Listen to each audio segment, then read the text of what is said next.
안녕하세요, 열람입니다. 해당 영상은 영탁 사재기 반박 제업하는 영상입니다. 1편에서 18편까지 올라갈 예정이고요.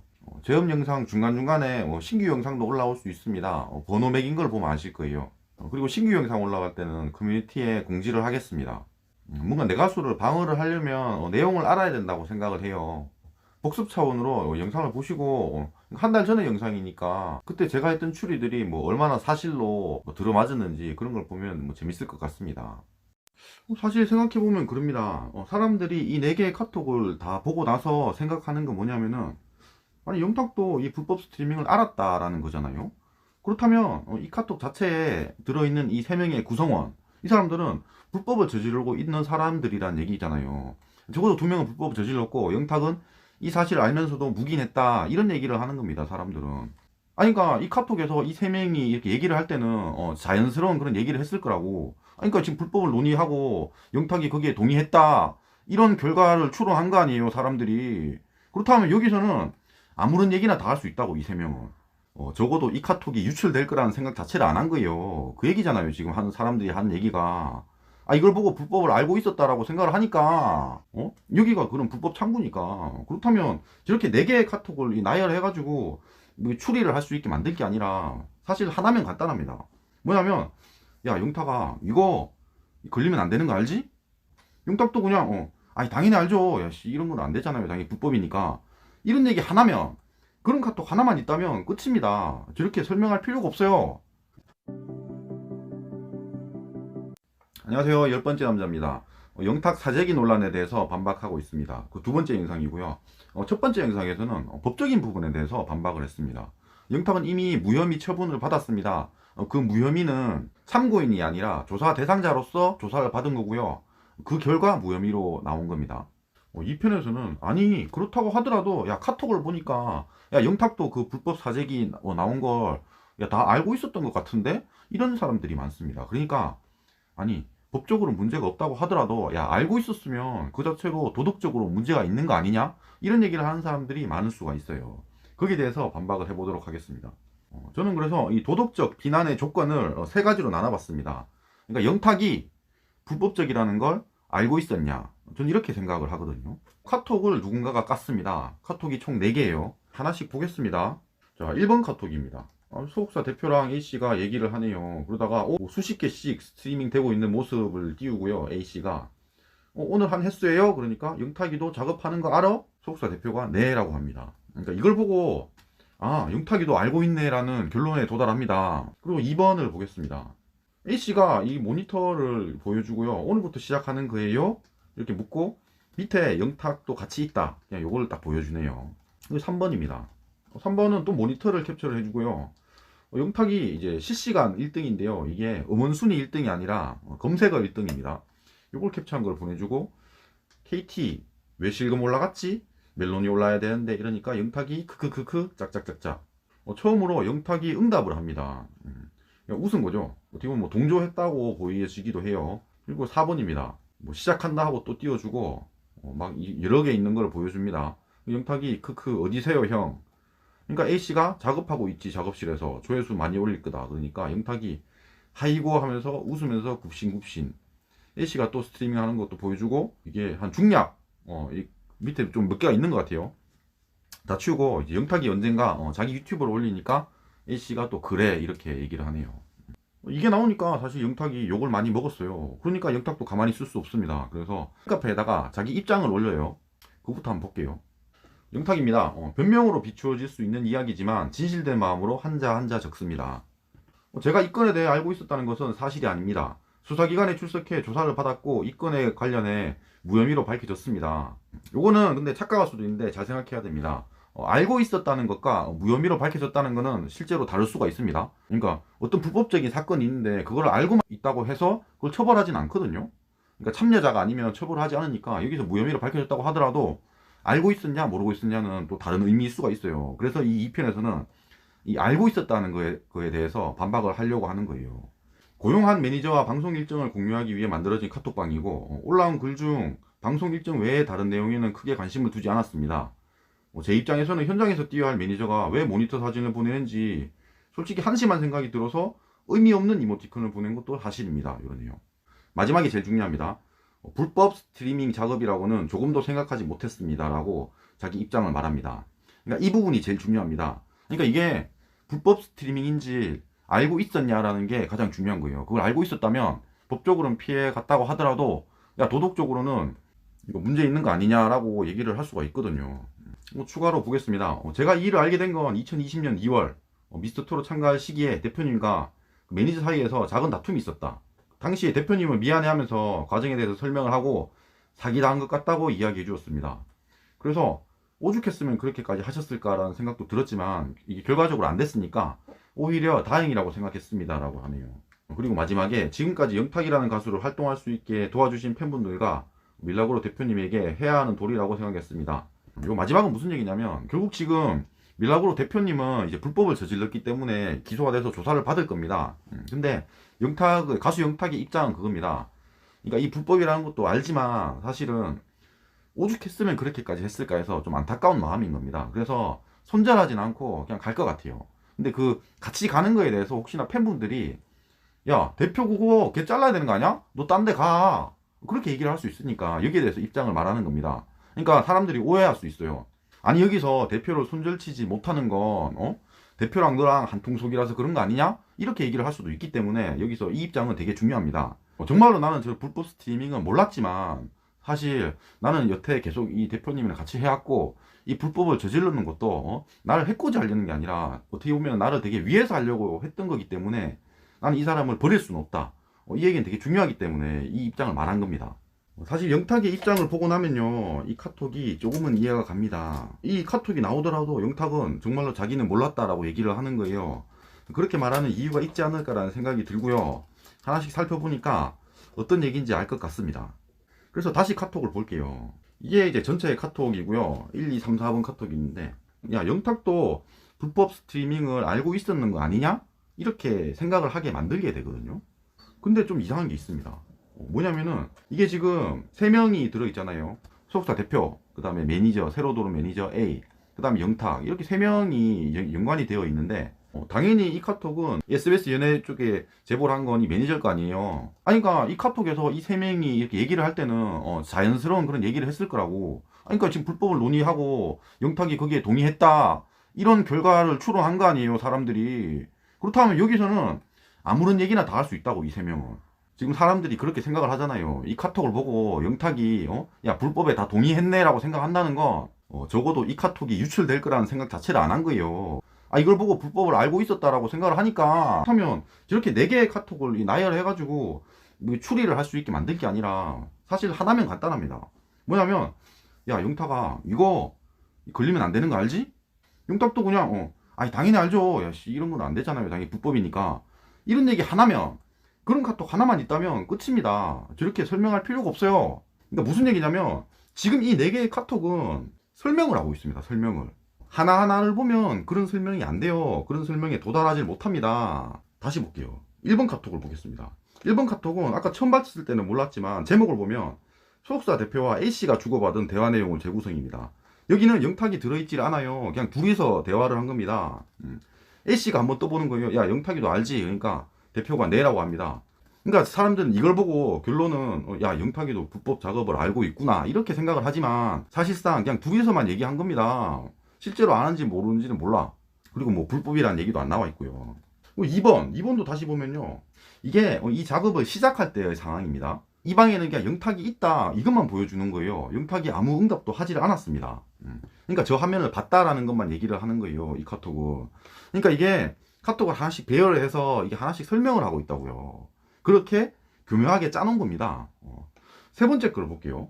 여기서는 처음으로 영탁이 알고 대답을 합니다. 그러니까 아까 2번에서는 대답을 안 했고 3번에서 처음으로 대답을 한 거라는 얘기입니다. 그리고 4번은 뭐냐면은 4번은 직접 부탁을 한 게 포인트입니다. 마지막에 유튜브도 흐흐 하니까 A가 그래라고 하잖아요. 그러니까 이 4개를 이제 배열을 해놓고 영탁이 사실은 이 불법 작업을 알고 있었다 이런 결론에 도달하게 이렇게 짜놨다고요. 그냥 이 카톡을. 근데 하나씩 보면 그런 결론이 아니란 얘기예요. 예를 들어서 이 3번입니다. 그러니까 1, 2, 4번 카톡이 없고요. 이 3번 카톡만 있다고 칠게요. 그러면 어떤 결론에 도달하면 영탁이 스트리밍을 알았구나 라는 생각이 듭니다. 그러니까 불법 스트리밍이 아니라 아, 스트리밍을 알고 있었구나. 그냥 이게 끝이에요. 4번도 똑같습니다. 이건 사재기랑은 전혀 상관없는 유튜버 조회랑 네이버 TV 조회죠. 그래서 영탁이 스트리밍을 알았다, 이런 결론에 도달하는 거예요. 그래서 영탁이 입장문을 다시 보겠습니다. 마지막에 불법 스트리밍 작업이라고는 조금 더 생각하지 못했습니다 라고 합니다. 그러니까 무슨 얘기냐면 저 스트리밍을 하는 게요, 저게 불법이라는 생각을 전혀 못했다고요, 영탁은. 그렇다면 또 그렇게 얘기할 수 있습니다. 야, 그게 불법이 아니라고 하더라도 야, 도덕적으로 그거 문제가 되잖아. 아니면 야, 그 기계를 돌리면 그 자체가 도덕적으로 문제가 있는 거 아니냐? 이런 생각을 할 수도 있어요. 한번 생각을 해볼게요. 기계를 돌리면 도덕적으로 문제가 있는 게 맞나요? 그러니까 지금 우리는 이미 결과를 내놓고 나서 그러니까 카톡에 짜집기한 카톡을 보고 나서 영탁이 이런 뭐 불법적인 일을 알고 있었다 라고 생각을 하고 한쪽에 치우쳐서 보는 겁니다, 사실은. 그게 아니라 이걸 다 빼놓고 한번 생각을 해보자는 거예요. 기계를 쓴다는 게 무조건 도덕적으로 문제가 있는지를 생각해 보자는 겁니다. 저는 옛날에 리니지 M이라는 게임이 있었고요. 그걸 좀 많이 했습니다. 돈도 많이 썼어요. 그게 이제 리니지 그 녹스라는 프로그램을 이용해 가지고 이제 뭐 캐릭터 생성해서 뭐 한 5개, 10개를 한 컴퓨터로 해서 이렇게 돌릴 수가 있어요. 자동으로 돌려서 이렇게 사냥을 할 수가 있습니다. 물론 이게 NC소프트 그 회사한테, 게임 회사한테 걸리면 아이디가 다 날아갑니다. 이게 안 되나 봐요. 게임 정책상으로 안 되는 겁니다. 근데 그게 불법인가요? 사실 그건 잘 모르겠습니다. 아니, 그런 법이 있는지는 잘 몰라. 아니, 보통 사람들이 하니까 잘 모릅니다. 그러면 또 그래, 이게 도덕적으로는 문제가 있습니까? 사실 잘 모르겠습니다. 되게 많은 사람들이 그렇게 하고 있거든. 그래서 무조건 문제가 있나? 그게 공정한 경쟁을 저해하나라는 관점에서 들어갔을 때 기계를 쓰면 무조건 문제인가? 이런 생각이 들어요. 그렇게 하질 않더라도 또 매크로 파일 같은 것도 있어요. 그것도 그냥 자동으로 뭐 물량 먹고 어디 가서 사양하고 왔다 갔다 하면서 그렇게 하게 만드는 거예요. 게임 정책상으로는 분명히 그게 있으면 안 됩니다. 근데 법적으로 문제가 되나? 대부분 그걸 사용하고 있는데 사실 잘 모르겠습니다. 그걸 이제 뭐 문제가 돼서 경찰이 조사를 하는지 잘 모르겠어요. 그리고 도덕적으로도 문제가 되나? 그게 공정한 뭐 경쟁을 저해하는가? 사실 잘 모르겠습니다. 대학교 때 생각해보면 수강 신청할 때 매크로 파일이 있습니다. 아니, 그러니까 되게 인기 많은 그런 과목이 있으면 사람들이 이제 이거부터 하려고 한다고. 그러면 이거 바로 들어가서 수강 신청하기가 쉽지가 않습니다. 그때 매크로 파일이 있어요. 그냥 이렇게 뭐 자동으로 이렇게 막 돌아가가지고 이거 그냥 딱 선택하는 뭐 그런 건가 봐요. 그런 걸 많이 씁니다. 근데 그게 불법인가요? 사실 잘 모르겠습니다. 좀 변호사가 아니니까 잘 몰라요. 이거 많은 사람들이 쓰기 때문에. 도덕적으로도 문제가 있나요? 근데 매크로 파일을 쓴 사람은 당연히 문제가 없다고 생각할 거고, 안 쓴 사람들은 야, 이거 공정한 경쟁을 저해하는 거 아니야? 그렇게 생각할 수도 있을 것 같아요. 사실 저는 매크로 파일을 써본 적이 없지만 뭐별 문제가 있나 이런 생각도 듭니다. 뭐 어떤 수업을 꼭 들어야 된다 이런 게 없었거든요. 그러면 또 그런 생각을 할 수 있습니다. 아니, 기계가 아니라 야, 공정한 경쟁을 저해한다면 뭐 무조건 도덕적으로 문제 있는 거 아니냐? 이렇게 생각할 수도 있습니다. 만약에 그러면 광고를 붙이지 않고 바이럴 마케팅을 하는 페이스북 페이지가 있었습니다. 아니, 광고라고 안 붙이고 만약에 뭐 일반인들이 뭐 좋아하는 노래 뭐 개쩝니다 막 이런 식으로 해서 뭐 이렇게 노래를 붙여 일반인들이 불러. 그럼 그거 보고 야, 이 사람 잘 부르네 하고 이렇게 이 노래에도 관심을 가집니다. 근데 여기다가 광고 표시를 안 해놨어. 그럼 그 자체가 그렇게 문제가 되냐 이 얘기입니다. 법적으로 문제가 되는지 사실 잘 모르겠어. 문제가 될 것 같기도 합니다. 그게 도덕적으로 문제가 될까요? 문제가 될 것 같긴 해. 근데 다들 그렇게 하고 있으면 그게 문제가 될까? 사실 잘 판단을 못 내리겠습니다. 댓글 천공이라는 게 있습니다. 그러니까 신남성연대라는 그런 유튜버가 있는데 남자 여자 관련 기사가 있습니다. 그런 데서 야, 이 여론이 마음에 안 들면 가가지고 이게 여론 조작을 해버려요. 그러니까 댓글로 이렇게 해버리는데 그때 이제 좌표를 찍고 남자 쪽에 유리한 그런 댓글을 씁니다. 그리고 사람들이 막 가서 좋아요를 누릅니다. 그건 기계가 아니라 사람이 가서 해요. 그게 법적으로 문제가 있나요? 법적으로 문제가 없겠죠. 이게 뭐 드루킹하고는 다르니까. 근데 도덕적으로 문제가 있습니까? 원래 있던 그런 여론들을 다 제쳐버리고 자기들이 원하는 여론을 넣는 거긴 합니다. 도덕적 문제가 있을까? 신남성연대 구독자라면 문제가 없다고 생각할 것 같긴 합니다. 근데 똑같이 만약에 그런 여성시대 같은 카페에서 그런 식으로 댓글 공격을 했어. 그럼 도덕적으로 문제가 있을까? 사실 잘 모르겠습니다. 기계가 안 하고 사람이 하는 거라서 좀 다르려나? 사람마다 생각이 다를 거라고 생각해요. 돈을 주고 그렇게 맡겨서 올리면 그건 문제가 있는 거 아니냐? 이렇게 생각할 수도 있습니다. 그러니까 미스터트롯 할 때도 만약에 클릭 한 번당 뭐 1,000원을 주겠다 이런 식으로 해서 광고를 할 수도 있지 않을까? 그러면 문제가 되나? 똑같이 어차피 사람이 하는 건데 이건 기계가 아니고.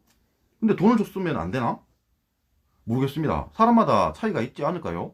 이 자체가 불법인지는 모르겠지만 도덕적으로 문제가 있다고 생각하십니까? 그리고 이 화면을 보면요, 기존에 했던 이 3번 카톡에서 이렇게 화면을 띄운 거는 무슨 프로그램인 것 같아요. 근데 4번 카톡, 이거는 프로그램인지도 사실 모르겠습니다. 왜 그러냐면은 이 3번 카톡은 옛날이고요. 이 4번 카톡은 이미 지금 19년 12월이잖아요.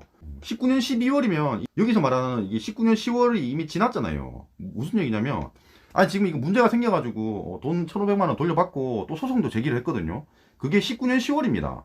부당이익금 반환 소송까지 19년 10월에 제기를 했었어요. 그러니까 외부에 있는 그 이상한 프로그램이 있다고 하는 그 사기꾼이랑은 이미 끊긴 상태입니다.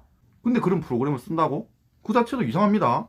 그래서 지금 제 생각에 이 1번, 2번, 3번은 외부랑 소통을 할 때고요. 이 4번 카톡 자체가 이 사재기랑은 전혀 상관이 없는 것 같습니다.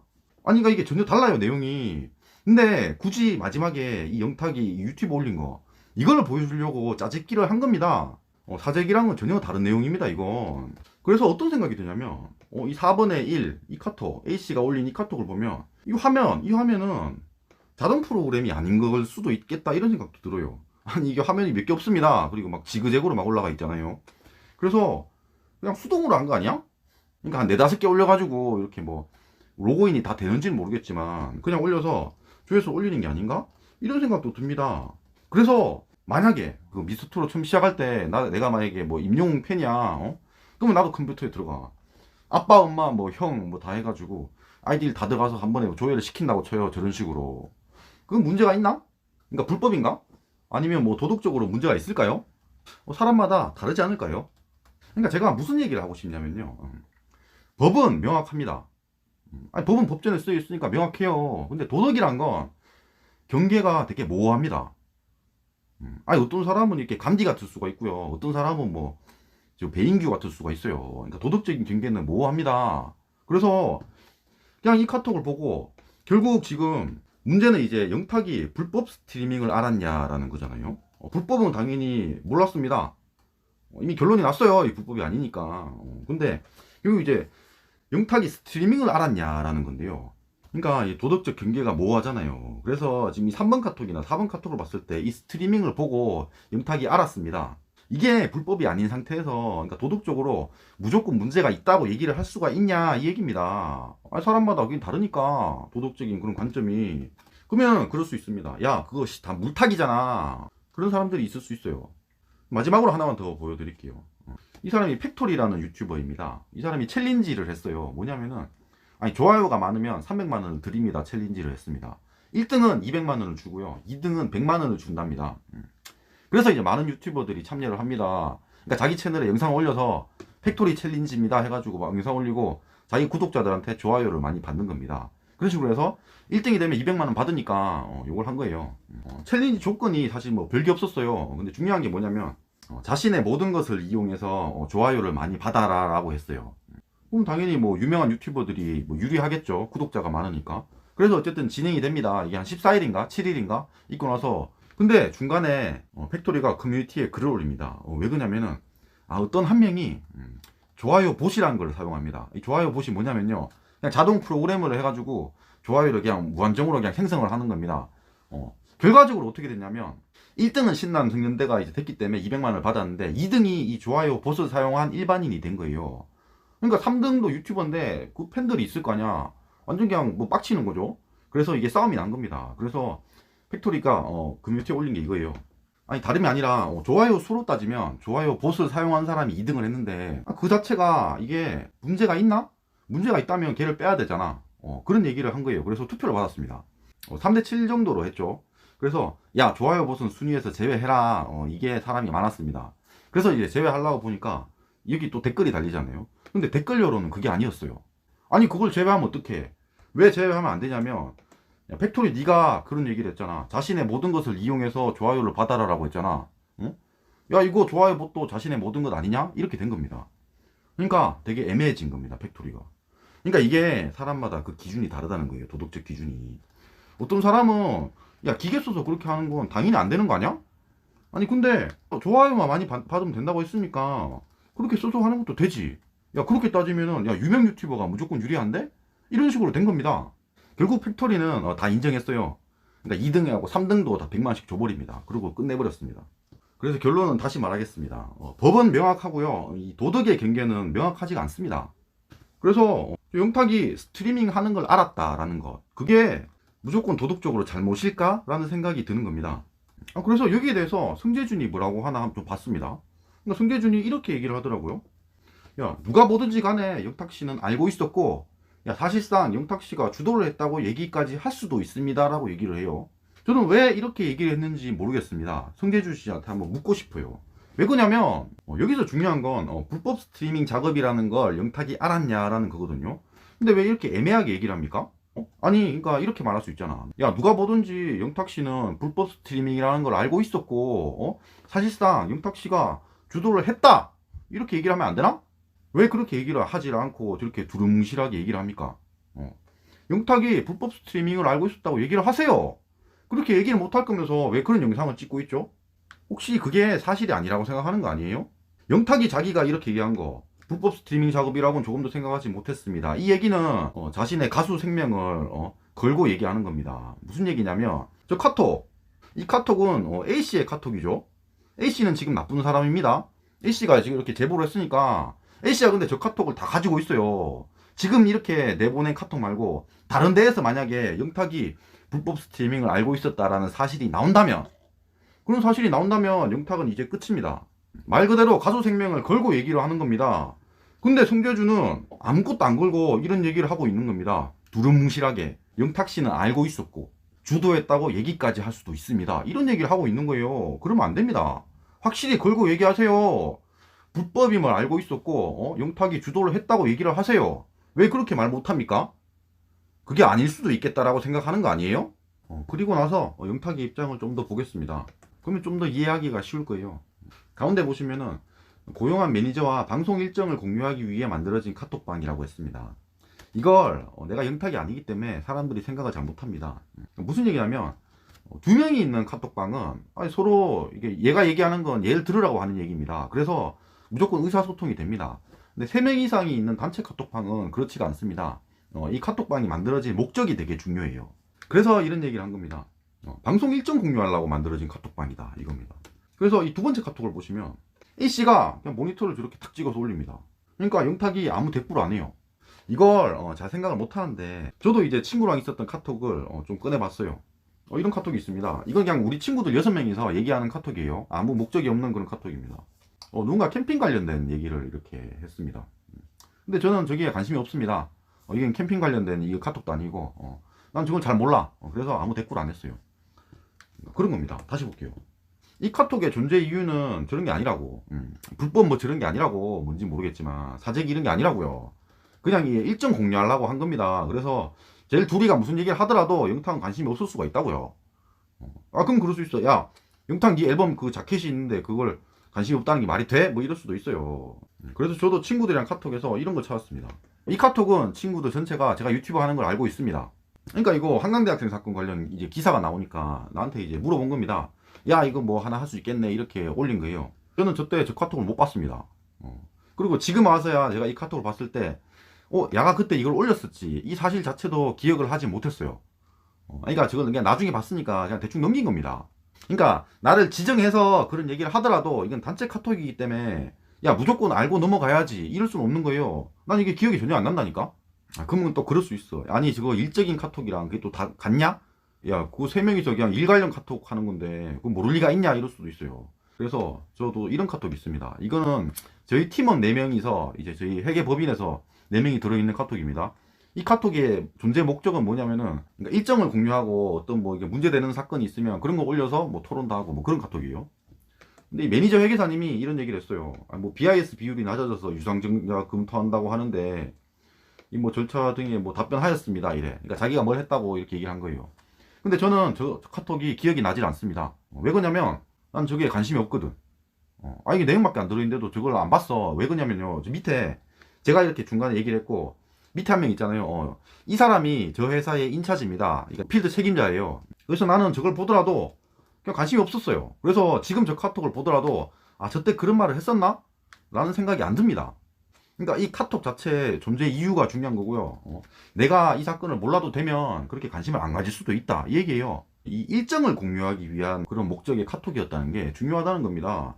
아니 둘이서 막 저런 막 사진 올리고 막 저러는 게 정말로 관심이 없을 수도 있다는 얘기입니다. 그리고 이 부분 제 입장에서는 현장에서 띄워야 할 매니저가 왜 모니터 사진을 보내는지 솔직히 한심한 생각이 들어 의미 없는 이모티콘을 보낸 것도 사실입니다. 그리고 그러니까 이 부분에 대해서 욕을 많이 먹습니다. 야 이모티콘이 의미 없는 게 어디냐 이런 얘기를 할 수 있다고. 그러면서 이 얘기를 해요. 이게 3번 카톡인데요. 아니 그러니까 실시간 검색어 1위가 올라와서 자기가 올려놓고 응? 윤탁이 직접 올렸죠. 뒤에서 이제 뭐 작업 중이잖아 멜론이 올라야 되는데 하고 크크크 짝짝짝짝 했다. 이게 의미 없는 카톡이다 이렇게 지금 얘기를 하는데요. 저는 그렇게 생각 안 합니다. 저기서 말하는 의미 없는 카톡이라는 건 이 4번 카톡을 얘기하는 것 같아요. A씨가 이제 중간에 이게 사진 몇 개 있는 거 이렇게 올리잖아요. 이 모니터 화면이죠. 근데 이거 수동일 수도 있다고 생각합니다. 잘은 모르겠어요. 여기서 이걸 올리니까 영탁이 이렇게 반응을 합니다. 크크크크 어디세요 형? 이렇게 얘기를 하거든요. 저는 이 부분 가지고 얘기하는 것 같습니다. 그러니까 영탁의 입장, 아니 현장에서 뛰어야 할 매니저가 그냥 모니터 사진을 보내는데 진짜 솔직히 한심한 생각이 들어서 이모티콘을 보냈다 이렇게 얘기를 하는데, 현장에서 일하는 매니저가 저렇게 모니터나 띄우고 있으니까 어디세요 형 이렇게 얘기를 했다. 저는 이 부분이라고 생각합니다. 뭐 스트리밍을 했다라는 건 영탁도 알고 있었어요. 그러니까 별로 도덕적으로 문제가 안 된다라고 생각을 했던 거예요. 그래서 제가 결론적으로 이해하고 싶은 거, 이 기사를 또 단독이라고 얘기해서 내보낸 이 기자가 있습니다. 처음 이 소속사 대표 기소 의견 송치했던 기자랑 똑같습니다. SBS 연예뉴스의 그 강경윤 기자죠. 이 사람은 기사 제목에 떡하니 저렇게 썼죠. 영탁도 음원사재기 알고 있었다라고 썼습니다.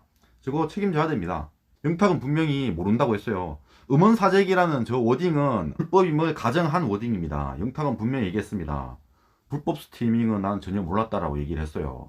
지금 이 강경윤 기자가 제목을 저렇게 달았기 때문에 다른 기자들도 다 저걸 다 복붙해가지고 다 나르고 있어요. 유튜버들도 똑같습니다. 근데 성재주는 이제 겁이 나는 거야. 그러니까 이런 얘기 한 겁니다. 그냥 영탁이 알고 있었다 이래놓고 나중에 이렇게 뭐 조사 나오면 아니 불법을 알고 있었다는 게 아니라 그냥 스트리밍을 알고 있었다는 얘기예요. 그냥 이러려고 저런 겁니다. 성재주는 좀 조심스러워 하니까 그냥 뭐 영상 내릴 수도 있겠지만 뭐 잘은 모르겠어요. 근데 이 기자는 책임지셔야 됩니다. 음원 사재기 알고 있었다라고 얘기했어요. 영상이 마음에 드셨으면 구독과 좋아요 감사합니다. 당분간 영상은 제업하고 신규 포함해서 하루에 2개씩 올릴 예정입니다. 예, 감사합니다.